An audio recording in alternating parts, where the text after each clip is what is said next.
Okay, so these are the release notes for Stammer version 1.21.0. And the main functionality that I'm going to be highlighting in this video that we got out with this release is the agent status messages. So let me show you what that is by simply showing you a demo from the notifier website. And what I'm going to do is just send any message to the agent, and you're going to have to watch closely because you're going to see a status message pop up on the screen. So right here, agent is reading and analyzing your message. Agent is checking the knowledge base. Agent is generating a response. And then there we have the response. Now, why are we doing this? So many of you have been giving us feedback that sometimes, because of the nature of what's going on here, that the agent takes a while to respond.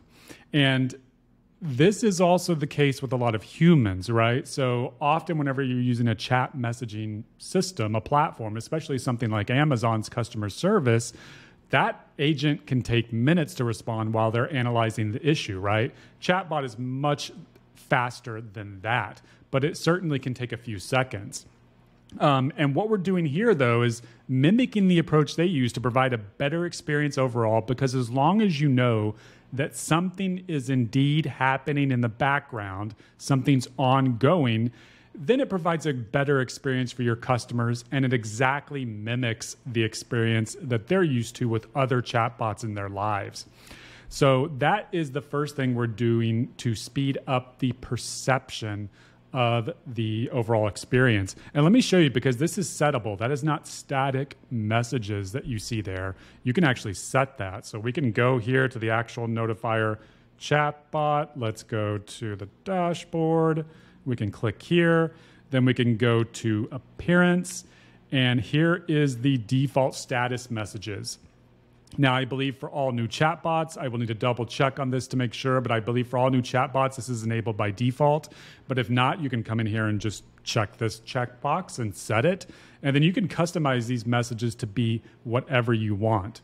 So, like I said, that's the first thing we're doing. Now, the second thing we're doing is actually streaming. We're working on streaming the responses from ChatGPT to our chatbot, which means that the initial first characters will get to the user much, much faster. Now, that's much more complex to do. It requires a little bit of re-engineering with our chatbot, but we are working on it. We will get that out. It just is going to take some additional time. But we feel that both of these issues are going to help really improve the overall experience of using the chatbot, at least from a speed perspective. And just one thing I will reiterate, always remind your customers, hey, it's much, much faster than a human agent responding. And so speed issues should not be a huge problem. Okay, and another small tweak that we got out is now the conversation starters will reappear when the chat widget is refreshed. You used to have to refresh the entire page for them to reappear, but we got your feedback. It's a good point. We got this out. We've also had some feedback recently that we're working on, which is that the horizontal scroll is not ideal for all situations, which we totally get that. So we are looking into stacking them, adding an option to stack the questions. So that should be coming out soon. Also notice throughout the application is that we've added a lot of pagination. So I think a good example of that would be in the conversations. We now have pagination there. That way the page doesn't take forever to load.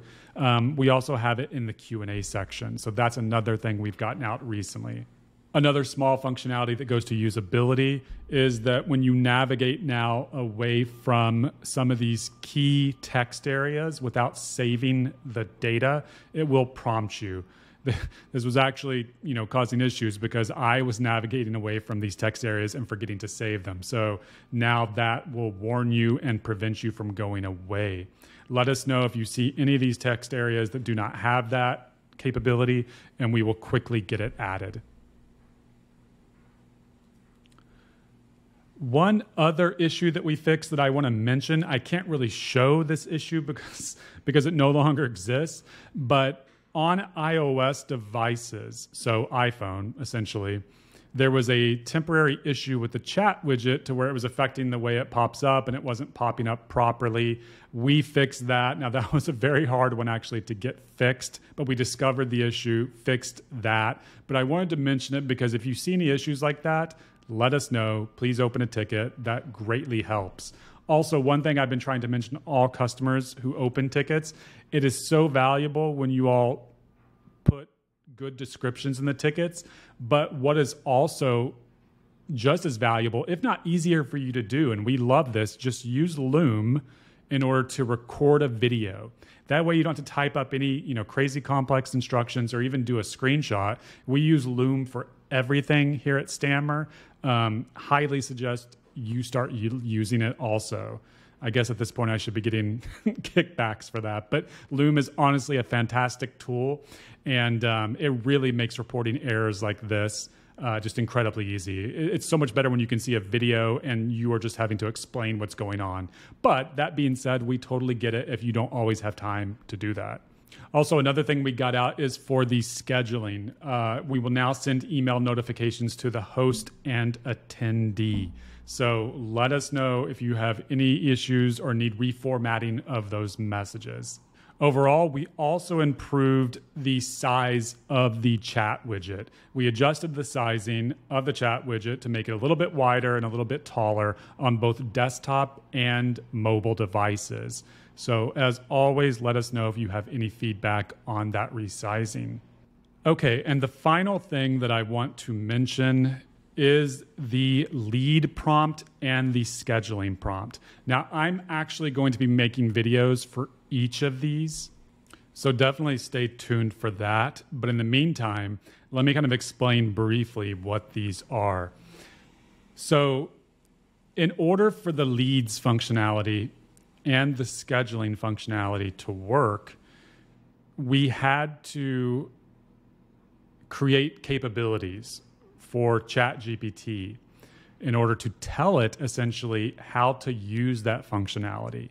And so in order to enable that, there has to be certain wording in the base system prompt, right? Kind of the functionality of the leads from scheduling from the normal base system prompt. And so we're to do that. And if you go in here, you're going to find a default prompt. Okay, this is actually a slight variation of it, but there will be a default prompt in here that works for most of the normal kind of lead generation and then most of the scheduling scenarios that you want. But occasionally you will have to modify this in order to fit your specific use case.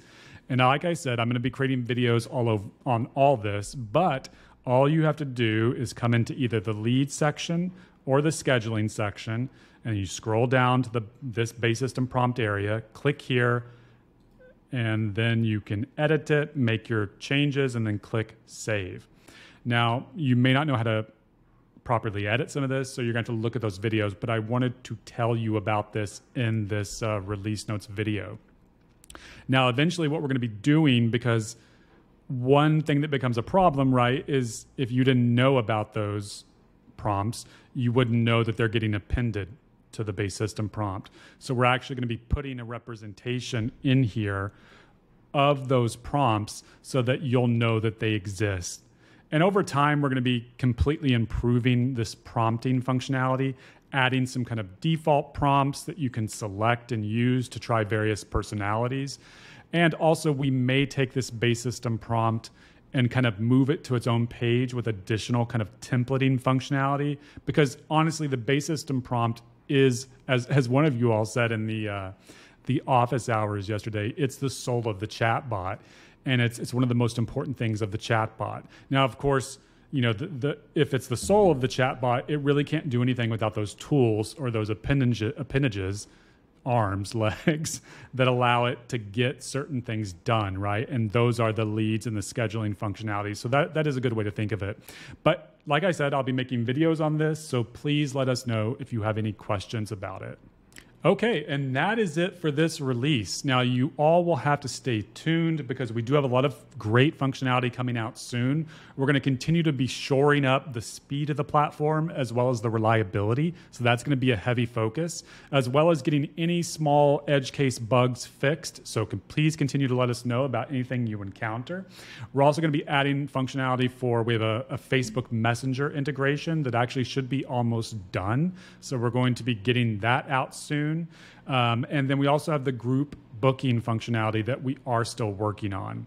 Oh, and then one other thing we're going to be working on is, as we said in the office hours, we're going to be adding the ability for users to define kind of a database of products or services that they offer and certain attributes about those.